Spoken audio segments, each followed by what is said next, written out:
Hello everybody and welcome back to the JoJo Theories Iceberg, a collection of standout moments from the popular series JoJo's Bizarre Adventure ranked from least to most extreme. Today we're covering Layer 3, and because we'll be building off of Layers 1 and 2, I highly suggest you go watch the first episode in this series if you haven't already. If you've never seen or heard of JoJo before, it's like all of the good and all of the weird parts of old sci-fi shows like Star Trek and Doctor Who. And because it's a comic book, it brings in many superhero, supernatural, and super dramatic elements.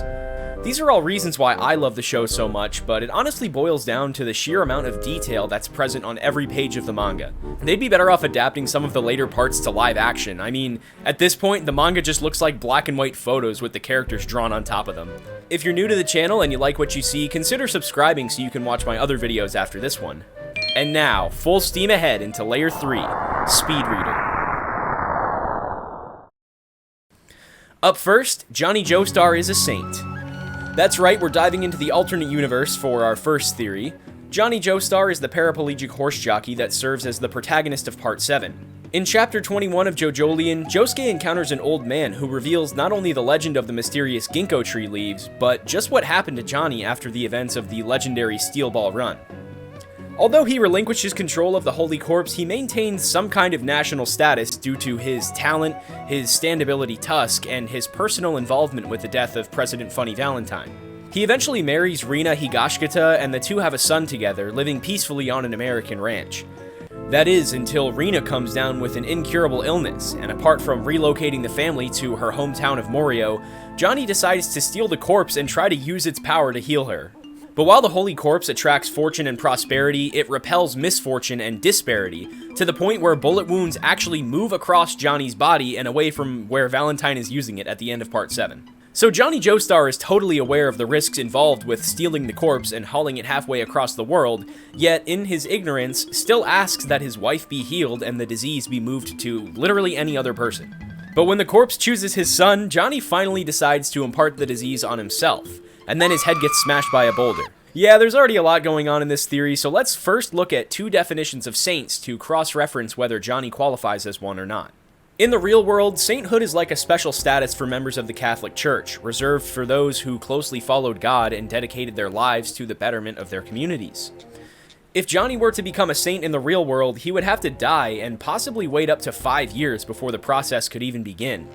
Upon request, the local bishop forms a group and begins investigating Johnny's life, his virtues, and his accomplishments to determine that he died a holy and righteous man.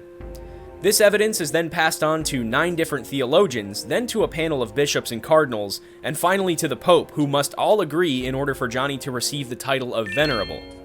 Now that you understand Pope, I bet you're ready to become a saint! I'm ready! I'm ready! I'm ready! I'm ready! Ho ho, not so fast, eager McBeaver. If you didn't die a martyr, you'll need to go through beatification to earn the title of Blessed. More specifically, a miracle must be attributed to Johnny's intercession, which is a type of prayer that a heavenly body can make on behalf of somebody still on Earth. After a thorough investigation of the legitimacy of the miracle, the Pope will ultimately declare Johnny blessed.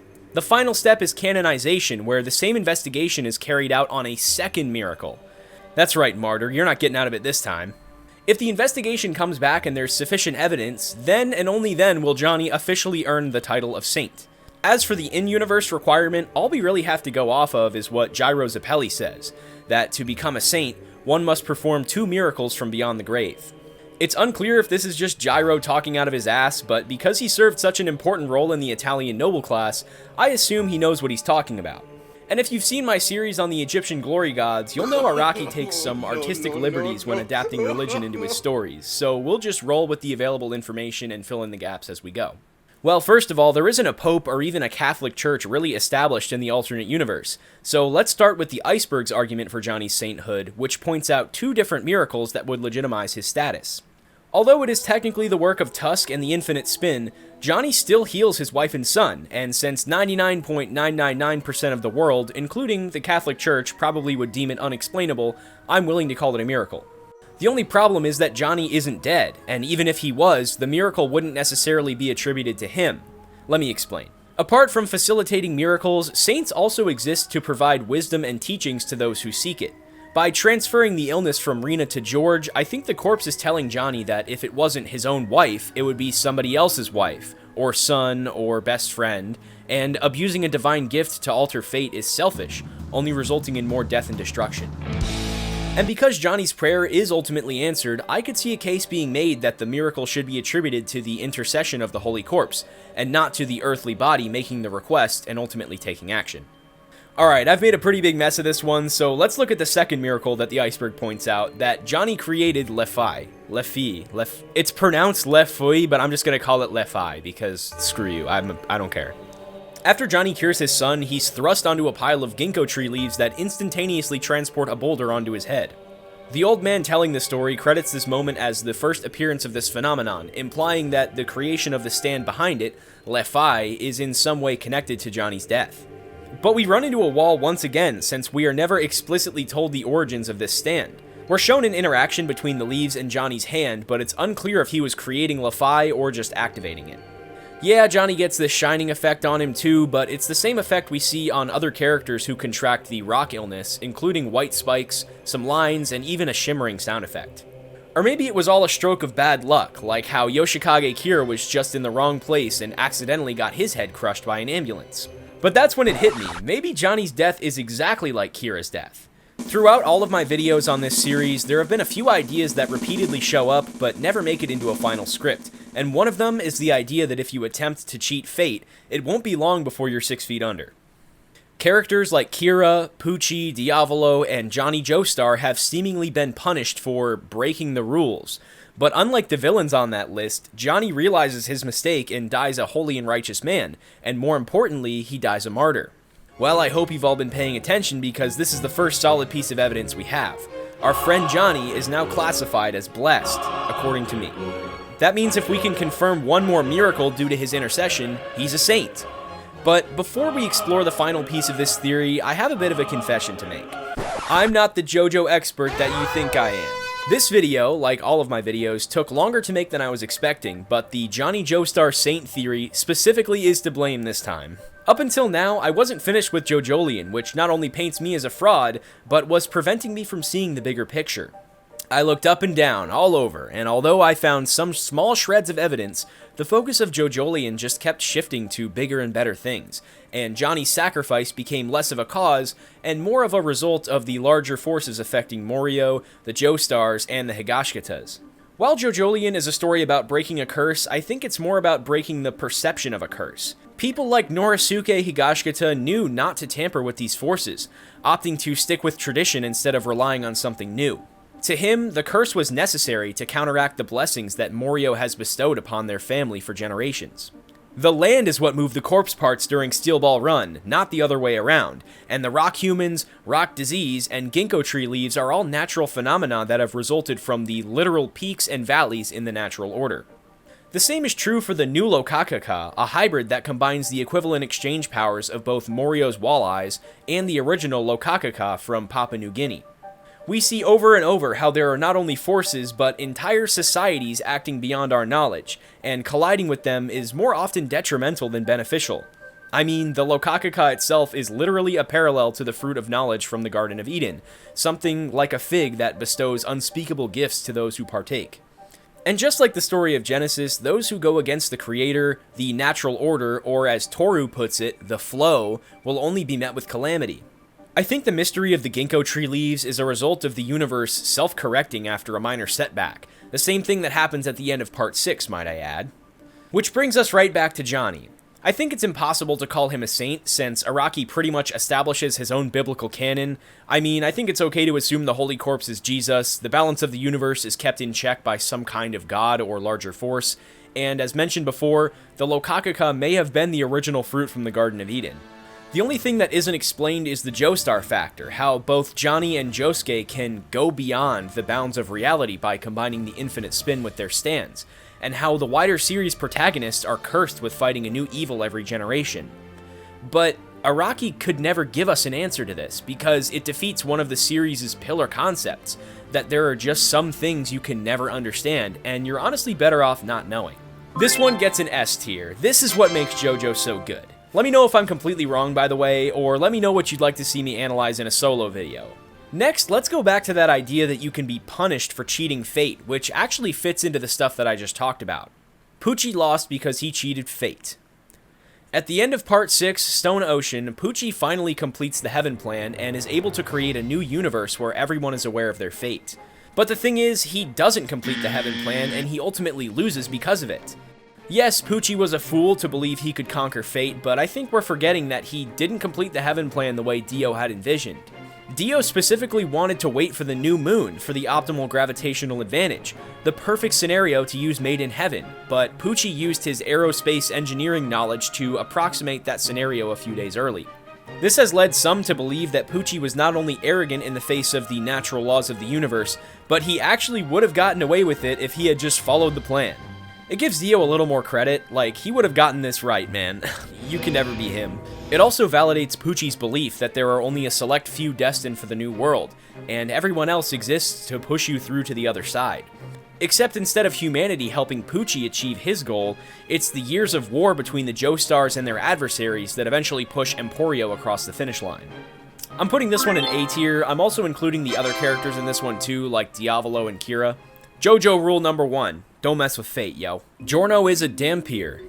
Giorno is the protagonist of Part 5, Golden Wind, and is the son of Dio using Jonathan Joestar's body. Although he is technically a Joestar, he's still considered to be a threat by Jotaro in Part 5 because, well, he's the son of a deranged cult leader.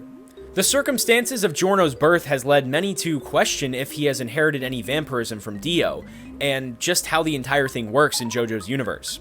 Despite stealing Jonathan's body, Dio is still heavily damaged by sunlight as we see during his fight with Jotaro, so you'd expect the children he had with that same body to inherit the same vampiric qualities, right?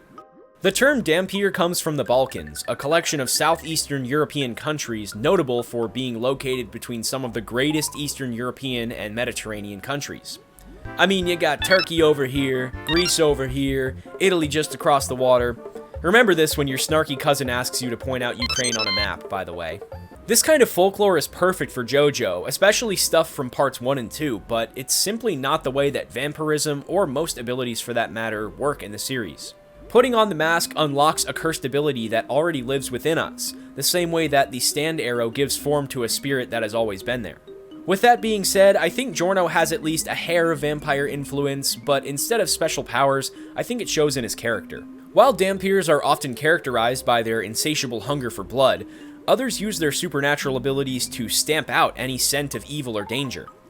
It's all a great parallel to Giorno and his desire to protect those who can't protect themselves, just as he did for the gang member that later protected him as a child. This one gets a C tier. It slightly enhances the fact that Giorno is a product of Dio, but his unique circumstance is already heavily emphasized in the manga, so it's a little redundant. But let's dive a little deeper with the next entry. Gold Experience conducts Hamon. This theory states that Giorno Giovanna's stand, Gold Experience, channels Hamon differently than other stands, and there are a few pieces of evidence we can point to.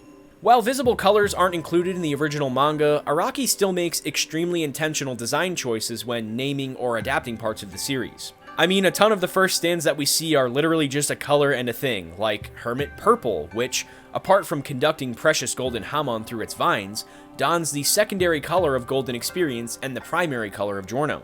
Now, this may be a coincidence, but remember, Jonathan Joestar's body has the exact same stand with a different name.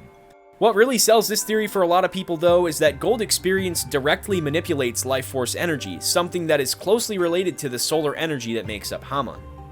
In part 1, we even see Jonathan heal the withered flowers of a tree, confirming that the energy can be manipulated in anything that's alive, not just a vampire or a frog. The issue is that Hamon isn't really life force energy. It's described as the life-giving, vampire-slaying energy that the sun gives off, and proper use requires controlled breathing and perfect blood flow. While Gold Experience may conduct Hamon, it seems completely separate from, or inconsequential to, the way Giorno fights his adversaries. He may be naturally inclined, but even if he was biologically gifted like Joseph, he would still need rigorous training to see results. Even after years of training, Tom Petty and Lisa Lisa were only able to unlock minor precognitive abilities, confirming even further that a Hamon-based stand will almost always have a focus on clairvoyance. The only other case for this theory is that Giorno's Hamon usage would be similar to Johnny Joestar and Gyro Zappelli's use of the spin in Part 7, taking advantage of natural forces in the world to influence the barriers between universes. Although I'd love this to be true, there isn't any more of a connection between them than there is with any of Araki's ideas, which is ultimately the reason I think this theory falls flat.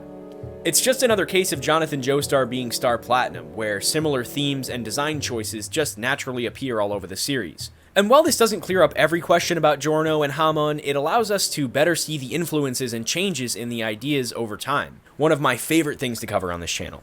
For that reason, this one gets a C tier. Next up, we have Lisa activated Joseph's Hamon breathing as a baby. Lisa is the main mentor figure and mother of Joseph Joestar in Part 2, Battle Tendency. This theory states that, because Hamon breathing cannot be inherited, that Lisa must have activated Joseph's ability when he was a baby. Not to completely derail this one out the gate, but it's based on a lot of misconceptions and only serves as one of many possible explanations for Joseph's amateur use of Hamon. The first major issue is that Hamon is not directly tied to one's breathing, but rather their cardiorespiratory system as a whole. I think of it like running or playing an instrument. Yeah, there are going to be people, sometimes younger than you, who are naturally good at it, but if you understand the breathing techniques and the discipline behind it, your potential will skyrocket. And this is a crucial factor in Joseph's character development over the course of Part 2. The fact that he's so hot-headed yet so naturally intelligent in battle makes him unbearable, but it keeps the audience on the edge of their seat since it's only a matter of time before he matures and discovers just what he's capable of. This one gets an E tier. It doesn't really change anything, but I do like me a good Joseph theory. I don't think Lisa went out of her way to activate Joseph's abilities, but I don't think she would have denied him any training if he eventually sought her out for reasons unrelated to the Redstone of Asia. And while we're on the subject, let's look at the next theory that the Redstone of Asia can buff stand powers.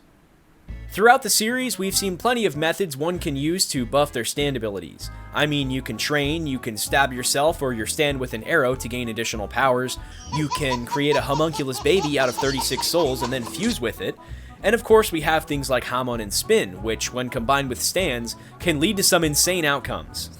So naturally, something like the Redstone of Asia should also be able to do that, right? Well, not necessarily. We haven't considered vampirism, something that exists in parallel to stand abilities, as we've seen with characters like Dio.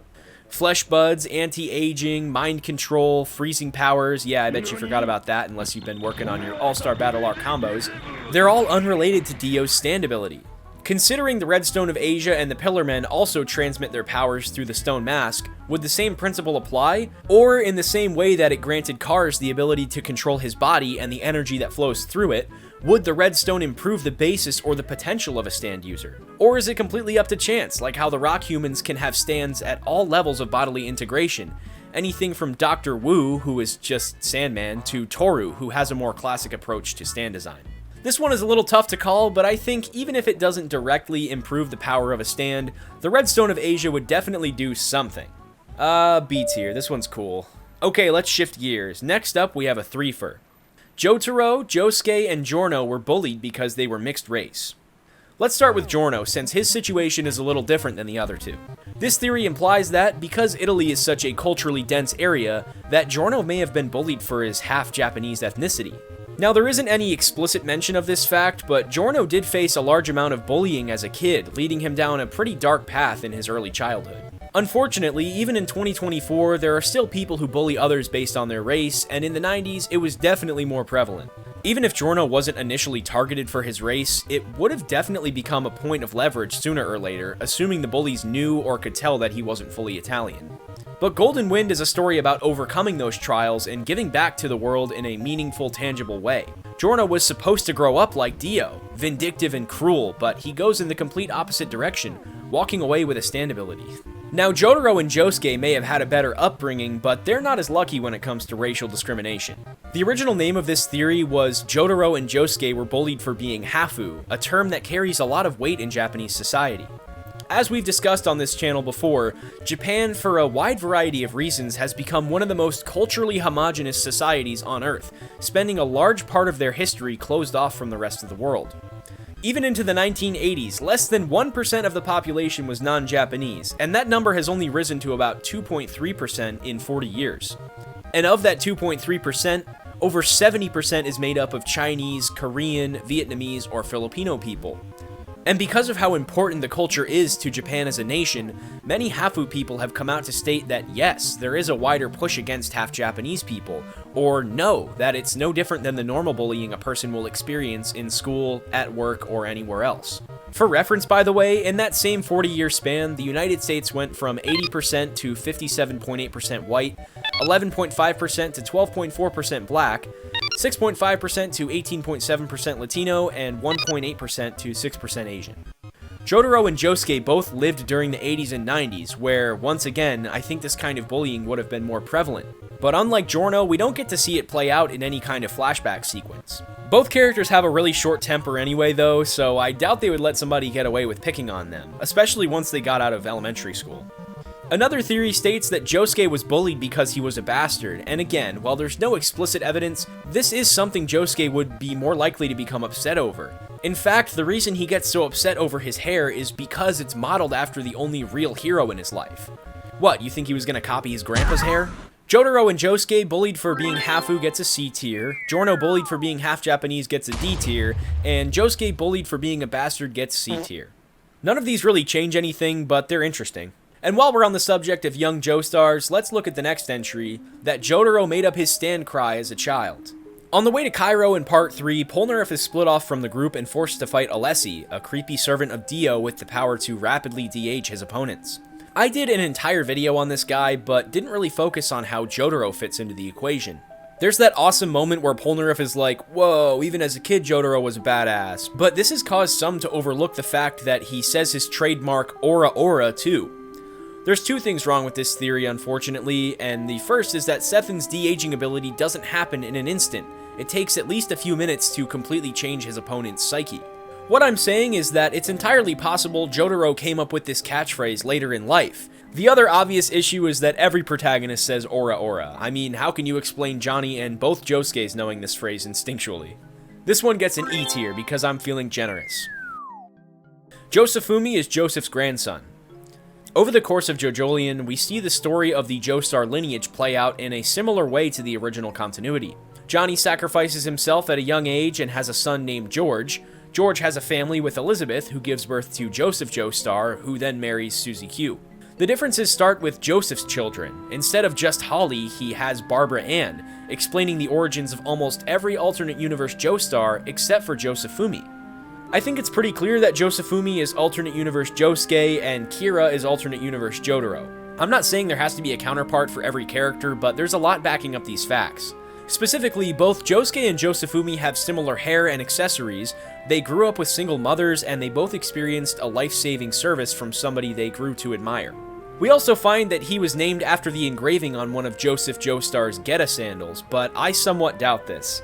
Because of Joseph's surprise appearance at the end of Part 8, the little nods Araki throws in, like the clackers, and the fact that Joseph couldn't return to Japan after the beginning of World War II, it's entirely possible and even implied that Joseph got his girlfriend pregnant and was unable to return, leading to a secret Joestar lineage in the S-City area.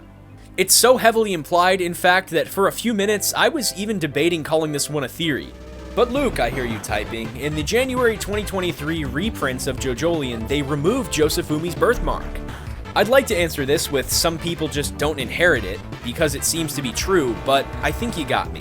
While I don't think Araki accidentally put the star on the wrong person, I think he may have backpedaled on some lore that will be explained in the JoJo lands. So for now, this theory can't be proven with as much certainty as I was hoping, but I'm still giving it a B tier.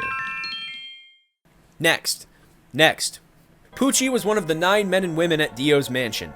Pucci is the most devout follower of Dio, carrying out his legacy both during and after the battle in Egypt. In Part 6 Stone Ocean, we get confirmation that Pucci was always around and may have even had a closer personal relationship with his master. This theory isn't very strong considering how Pucci was added much later in the series, but Pet Shop is a bird and not a man or a woman, so maybe he was subbed in after Dio realized the potential of Pucci. When you look at the Glory Gods, 3 of which I've covered in previous videos, their devotion and stand abilities are strong, but their philosophy isn't deep enough for a bigger role in the Heaven Plan. I'm giving this one a D tier. Next up, Jotaro had white hair in Part 4. In Part 4, Diamond is Unbreakable, we see the first appearance of Jotaro following the events of Stardust Crusaders, and apart from being 28 years old, he has completely changed from a solid black school uniform to a solid white coat and pants. This theory points out his hair specifically and how it seems to be a bit lighter to account for the traumatic adventures and off-screen time Jotaro has lived through. Well, first and foremost, Jotaro's hair isn't white, but it certainly shows signs of age. Maybe it was a design choice to separate him from the rest of the cast, but you can't argue that his hair has gone from jet black to black with a lighter gray texture. The main point of this theory, which I discovered after like 2 minutes of research, is that most people don't go gray until their mid-30s and beyond. Jotaro is half Japanese and half white, and although Caucasian hair goes gray quicker due to a lower melanin content, he certainly shouldn't be a silver fox at age 28. But if you remember the first theory we covered on this entire iceberg, some suspect that Jotaro's life is extraordinarily stressful due to the constant evil that pursues him and his family. But Jotaro having PTSD exists independently of this theory anyway, making it a little easier to navigate. His hair looks relatively the same in Part 5, which makes sense considering it happens pretty soon after Part 4, but he gets a completely new look in Stone Ocean, and his hair is purple. Okay, I mean, it's definitely lighter than before, but this can't be natural, and it's not like you can de-stress your melanin levels back to a previous state. I'm just gonna ignore it because I realized pretty soon after that this theory isn't referring to what I initially thought it was. We don't have to prove that Jotaro ages between parts, but we've just stumbled upon one of the biggest mysteries of the entire series. What the f*** is up with Jotaro's hat? Is his hair also his hat? It sure looks like it, but then it flies off sometimes. So is the back torn, or is it covered with fake hair to blend in with his real hair? How does it cross-dissolve space-time to make this gradient? Is Jotaro's hair actually white, or is it just pieces of the hat showing through? I gotta be honest, I have no idea. Throw it in the pile with the rest of the impossible anime character designs. B tier. Next up, we have a double theory, so hold on tight as we prove whether Part 8 Josuke is 19 years old, or Part 8 Josuke is 29 years old. Luckily for us, this one is pretty easy to prove. In the beginning of each JoJolian arc, we get a recap of the story thus far, and a guide to each character and their respective family trees. Josuke is always present, and his age is estimated to be about 19, but never confirmed. The two ages the Iceberg provides are from each half of Josuke, 19 from Josefumi Kujo and 29 from Yoshikage Kira. For his physical age, he would probably be somewhere between the two since half of his body is Kira and half of his body is Josefumi. Let's just say 24, okay? His mental age is definitely on the younger side though. He has difficulty controlling his temper and he just acts more like a kid. Some have even theorized that he's 0 years old since he developed a completely new personality, but he definitely maintains a decent IQ and a good amount of common sense. I'd be willing to compromise and say that he was reset to age 19 or so. But is it just one person in there? He has 2 sets of balls. Does that mean he has 2 different kinds of sperm? What would happen if he had a kid? I'm sure we'll come back to this one, so for now, let's call it B tier and move forward with Jotaro lied to KAKYOIN about his accolades. This one comes from Chapter 6 of Stardust Crusaders when Jotaro defeats KAKYOIN. He gives a long drawn-out monologue about he's all tough and if the food at a restaurant is bad, he just stiffs him, man. He just stiffs him. And he knows evil, man. He could see it. He took a philosophy class, man, so he knows what he's talking about, man. Yeah, basically just saying that Jotaro was full of crap and that he was just trying to sound cool after beating up KAKYOIN. Especially the thing about stiffing restaurants. He comes off as kind of like a tryhard. I love rock and roll. Yeah, man. Screw you, Mom. I'll smoke cigarettes if I want 'em, man. Yeah. This one's just funny, so C tier. The Pillar Men are aliens. I think we can say straight away that this one's false, but there are some interesting reasons why some believe otherwise. While the Pillar Men don't have stands, they do manipulate some other kind of spiritual energy that works in a similar way. This almost feels like one of those test runs that we see Araki do throughout his writing, where he introduces a concept and then fleshes it out in the next part. But this is about the Pillar Men being aliens, and although they emerge from underground pillars, there's no indication that these are related to the stand meteor in any way. And as we've discussed previously, their relation to Mikitaka is merely a coincidence. But the largest piece of irrefutable evidence is that the end is kinda like E.T. if you think about it. The Pillar Men are introduced so early in the series that it's hard for them to fit into the wider mold, but if it were up to me, I'd just categorize them as a different form of rock human. Not necessarily aliens, but subterranean creatures that have had a larger, unseen role in humans and the evolution of their societies. E tier. It's not a dumb theory, but it's just really hard to prove. I guess Cars is technically an extraterrestrial by the end, but he's never coming back, right? DIO turned Nukesaku into a vampire. I really couldn't find anything about this entry other than immediate confirmation that, yes, DIO did turn his henchman Nukesaku into a vampire, so we're gonna do a little equivalent exchange and revisit the Dyer is Jesus theory from the previous video. I was in the right ballpark, but a few of you pointed out the true meaning of this entry, and that it's a reference to a video by Medi Not the Bad Guy, a fellow YouTuber. Was Jesus in Phantom Blood is a masterpiece, so before I give a short breakdown of the theory, you should really go watch that video for yourself. Steel Ball Run is a reprise of the JoJo's series, specifically Phantom Blood, so there are a lot of parallel characters. Medi argues that the Holy Corpse and Dyer are an example of this, considering Dyer's sacrifice, his character design, and how Straizo betrays him, much like how Judas betrays Jesus, leading to the crucifixion. The corpse's stand is also named Ticket to Ride, a similar name to Ticket to Heaven, one of the Dire Straits' albums. This theory gets a B tier. Very funny. Next. BASTET, AQUA Necklace, and Babyface are metaphors. Metaphors for what, you might be asking? Well, try and see what these stands have in common. BASTET is controlled by Mariah, a woman who uses her physical appearance and flirtatious demeanor to attract men, only to unleash her stand and take names. AQUA Necklace, controlled by Angelo, is an extremely dangerous stand that can move through and manipulate water. Not only is this thing invasive, considering it can enter people's bodies, but Angelo himself is a serial murderer and child rapist.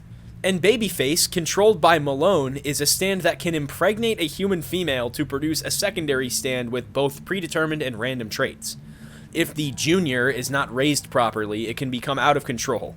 I don't think I have to spell out the similarities between these, but I do want to first mention that there are plenty more examples throughout the series, like Dr. Wu, who we mentioned earlier. JoJo is a horror series in many aspects, so these villains are written to exaggerate and even highlight real examples of the terror and depravity that lurk in our societies. This one gets a B tier. I can always appreciate some clever design by Araki. Next up, JoJo's Bizarre Adventure only happened because Dio was inebriated. In episode 2 of Phantom Blood, Dio Brando is drunkenly walking down the street after a failed attempt to poison his adopted father, George Joestar. In his frustration, he accidentally discovers the power of the stone mask and uses it to gain the upper hand on Jonathan. Except, this isn't what happens at all.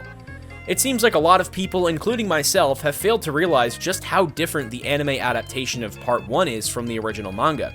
We not only get some more context on the relationship between the Brandos and the Joestars, but we get additional scenes with Danny. Yeah, you know how the anime shows Danny, trying to get out of the furnace after Dio puts him in there? Well, the manga literally shows him tied up and on fire, and I think they even let him out at one point, and he just burns alive. Like, Araki just drew a dog burning alive. There's like a few panels with it too. Most importantly, however, is that Dio originally learns the mask's power by snooping through Jonathan's research and coming to his own conclusions. And sadly, there isn't a drop of booze to be seen, which debunks this theory completely.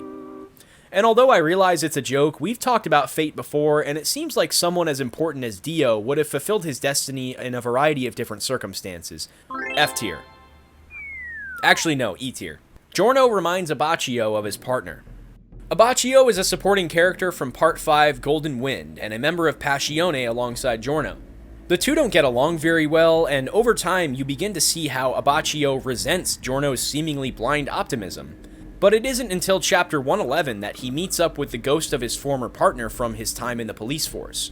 Abbacchio used to be a bright young man with the hope of making the world a better place, but in his new position he began seeing behind the curtain, and cracks would begin to form in his idealized perception of society.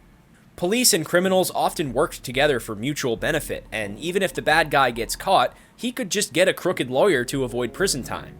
This is actually a sentiment held by a lot of people in the modern day, that the system is rigged and that not a lot of your actions matter in the grand scheme of things. This led Abbacchio to accept a bribe, not out of any kind of cynicism, but because his faith in the human race was just barely starting to crumble. And this is what ultimately leads to the death of his partner, and a freak accident resulting from the bribe. After this traumatic event, Abbacchio would fall into a depression and adopt a more robotic worldview, valuing the end result or the completion of a mission above all else. And this is where the theory comes in, but unfortunately it's not really a theory, but more of a cool point to remember during your next watch of Golden Wind. The ghost of his partner explains that if you follow a dream or a belief and focus less on the results, you're less likely to give up, and in doing so, you're supporting a larger network of helpful, hopeful people who are making the world a better place. And this is one of the larger themes of Golden Wind, that one man's hope for a brighter future is enough to take down the strongest mafia in the world. I mean, seriously, the way Giorno inspires people, it's such a testament to his rock-solid philosophy. This one gets an E tier. It's not really a theory, but I can't give it an F. Next up, we have another short one, Jotaro was never buff. I don't really get this theory, maybe it's another YouTuber joke that I'm too dense or uncultured to understand, but basically it proposes that Jotaro was never the hunk of junk we see in Stardust Crusaders, and that his physical stature is a product of him retelling the events in the future. It's a creative way to explain why JoJo characters have gotten less muscular over time, but let's look at the real reasons behind the change. Everyone knows or can certainly tell that Araki's art style has changed considerably over the years. If you want to see for yourself, head over to a bookstore and check the manga section. For the printed version of JoJo, Araki redrew almost every major character in his modern style, giving us one-to-one comparisons with the original designs that can be found within. Apart from Araki sharpening his craft, there have also been larger trends that have aided in the shift away from the bulky action hero style characters of the 80s. As time went on, celebrities stopped taking steroids, for the most part, and the action genre began splintering away from war and machine guns and helicopters. Not to mention developments in nutritional and exercise science, which continually help define the health and beauty trends of every generation. Who knows, maybe the protagonist of Part 10 is going to be on Ozempic. I hope that was funny. It's also worth mentioning that Jonathan, Joseph, Jotaro, and Josuke are all exceptionally tall and strong, as pointed out by characters like Dio and Koichi, which to me serves as a good enough in-universe explanation for the inconsistencies. This one gets an F tier. It's funny, but extremely hard to prove. Next, Hermit Purple subconsciously guided Joseph to Shizuka. Back to one of my favorite characters, Hermit Joseph Joestar. We've talked about how he finds and adopts Shizuka in the previous video, but this is a little bonus theory that puts a little more context behind the entire thing. Because of Joseph's perception and the subsequent ability of his stand, clairvoyance, some believe that it was more than just a coincidence that brought these characters together. A poor baby whose mother has been taken away by the evil lurking within Morio, only for an equal and opposite force to rescue and take care of her through multiple difficult and even life-threatening scenarios. Maybe I've been reading a bit too much of the new universe, but this makes sense. Whether it was the subconscious doing of a stand or the greater forces surrounding the Joestar lineage, we can, at the very least, say that fate brought them together. Hey, at least it isn't paths, man. C tier. Next up, lovers made Joseph senile. While we proved that Joseph Joestar may not be senile in part 1 of this iceberg, there's one piece to the puzzle that I purposely left out for this moment. Lovers is a stand ability from Part 3 controlled by Steely Dan, and its main function is to enter an enemy's brain and destroy it on a microscopic level.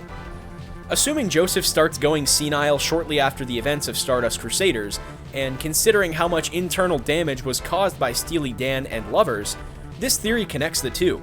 This would help explain why Joseph, despite having Hermit Purple, still lost some of his mental capacity later on in life. But this is also a case of JoJo showing more damage than what's actually caused, because when I saw this episode for the first time, I was pretty convinced Joseph would have long-standing issues.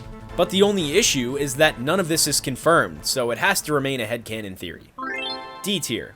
It's an interesting thought, but again, what if it was actually blank that did blank is only dipping your toes in the water, and on this channel, we dive deep. Man. Exhibit A, the next theory, which also happens to be one of my personal favorites. Parts 1 through 5 still happen in the IRENEVERSE, but I'm going to take it one step further and say that the IRENEVERSE is the real continuity. Coming in hot, this has got to be one of my favorite entries on the list so far, and it's the last theory we're covering today. At the very end of Part 6, Emporio defeats Pucci and the universe is restored. While debates range on what actually separates this universe from the original, there's implied to be many changes to the main characters of not only this part, but the series as a whole. The theory we're discussing today is that parts 1 through 5 still happen in the IRENEVERSE, implying that Pucci never rose to power, Jotaro was able to keep his family safe, and everyone lived happily ever after. Some even believe that Jotaro knowingly avoided the name Jolene, since the popular JoJo name might draw the attention of unwanted adversaries. I think this is probably the best conclusion to walk away from the series with, since it's pretty depressing to see Emporio forever trapped in an alternate timeline. But what's even more depressing is the way Part 6 begins. I mean, our favorite badass Jotaro can't seem to keep his personal and work life separate, and is one of many reasons his daughter ends up a delinquent at such a young age. Maybe it's because I grew up in the eastern United States in the 2010s, but I've seen plenty of Jolene-type characters in my life. Overconfident young people with a screwed-up history who end up in the most awful places, run-down urban centers and crooked cops, drugs and domestic violence, neglect. Araki portrays all of this with such accuracy. I can almost hear the Black Eyed Peas playing in the background. The running theory about Made in Heaven, at least from my understanding, is that the new universe removes Pucci and fills in the gaps. This means Jolene never falls for Romeo, never ends up in jail, and Jotaro can remain the guardian of Dio's diary. It also speaks to the first theory we covered, that Pucci was punished for his attempt to unleash the power of fate. As of March 2024, we have yet to see a stand that can completely do it, and even abilities like Dirty Deeds Done Dirt Cheap, Wonder of You, and Bites the Dust in GER are still bound by the laws of the universe, which is what makes me so excited for the end of Part 9. But for now, all you have is the end of this video. If you want some more videos, check out my channel. I post when I can, but it's always something interesting, and it's always worth your time. I think if I can do anything, it's to not waste your time and to give you something to walk away with. Check out my Instagram, it's where I post stuff and respond to messages. I give sneak peeks and behind the scenes stuff all the time. I'm really happy about how things are going with the channel. Thank you all for 1,000, 2,000, 3,000, and now almost 4,000 subscribers. I have so many ideas, it's actually overwhelming because I'm afraid they're all gonna go bad, you know? Please leave all your criticisms in the comments. Literally, more constructive criticism is the reason I want a bigger audience. I want to make the best content ever. That's all I got for you guys, so I'll see you in the next video. Peace.